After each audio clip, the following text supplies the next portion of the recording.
Fala galerinha, tudo bem? Tudo certo? Vídeo novo no canal, tava um tempo parado, mas sem mais delongas, bora lá! Hoje eu trago para vocês uma curiosidade geográfica, né? Vocês sabiam que existe literalmente um país aí que muda de lugar aí todos os anos?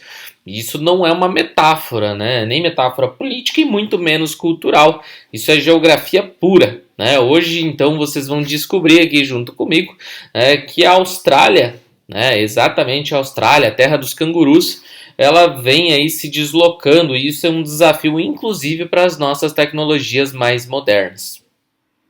Se você parar para pensar e analisar do ponto de vista geográfico, a Austrália está se movendo e se movendo rapidamente.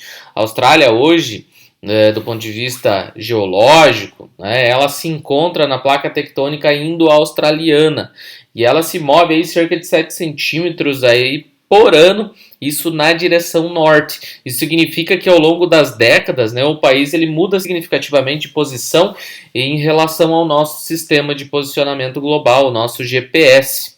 Tá, mas e o que o GPS tem a ver com isso? Em 2016, só para vocês terem uma ideia, o governo australiano ele teve que atualizar aí oficialmente as coordenadas geográficas, porque o país estava aproximadamente 1,5 metros fora de lugar em relação ao sistema de posicionamento global.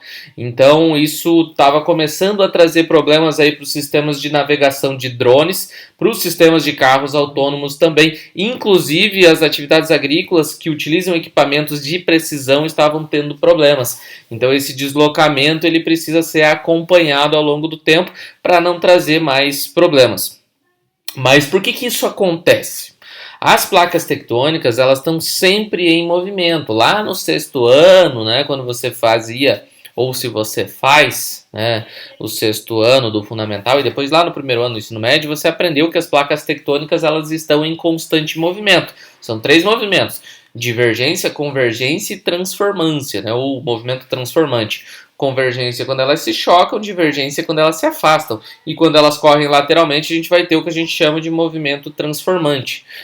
A maioria dos países, como eles estão sobre placas tectônicas, eles vão se mover. Só que a Austrália ela tem um diferencial, que ela se destaca porque ela está sobre uma placa tectônica que se desloca relativamente rápido, e de uma forma uniforme. Ou seja, o GPS ele é baseado em coordenadas fixas. E qualquer mudança que ocorra na crosta terrestre vai alterar a localização dentro do sistema de posicionamento global. E isso vem trazendo alguns problemas aí, como eu já mencionei antes. Então, sempre que você parar para pensar no GPS, da próxima vez que você for fazer uso dessa ferramenta, lembre-se de que a geografia ela está sempre mudando. E a Austrália é um exemplo fascinante disso. De como que o nosso planeta ele está em constante movimento e como que a tecnologia ela precisa acompanhar tudo isso. Então, dentro de uma perspectiva global, geográfica, essa é uma curiosidade bastante interessante. Os australianos precisam entender essa lógica. Para a gente que está aqui no Brasil pode não mudar muito, mas vai que um dia você vai viajar para lá. Isso é uma curiosidade bacana. Espero que você tenha curtido essa curiosidade. Então, nessa perspectiva, deixa lá o seu like, se inscreva no canal, comenta aqui embaixo se tiver alguma dúvida, e inclusive deixa aí se você já sabia disso ou não. Valeu, um abraço.